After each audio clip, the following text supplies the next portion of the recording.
এটা পুরো আমার সাইজ। শুটকি বাজার ফেসবুক পেজ থেকে এনেছি আমরা। বন্ধুরা এখন দেখাই আপনাদের পছন্দের শুটকি। এই দেখেন এটা হলো ছুরি শুটকি। মাশাআল্লাহ কিউটি তো ছুরি শুটকি চিনে। ছুরি শুটকি। এটা কি শুটকি? লইট্টা শুটকি। লইট্টা শুটকি এটাও কিউটি চিনছে। আপনাদের কার পছন্দ সবাই কমেন্ট করে জানিয়ে দিবেন। সবারই পছন্দ। আমার এটা পছন্দ ভাই মাছের শুটকি আর লইট্টা শুটকি। তোমার আমার পছন্দ। হ্যাঁ। শুটকি আছে তো দেখাই।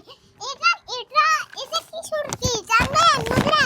এটা চিংড়ি শুটকি। হ্যাঁ এটা হলো চিংড়ি শুটকি। আরেকটা শুটকি আর একটু আমি খুলে খুলে দিতে পারবে বাবা? এটা ধরতে পারবে বাবা?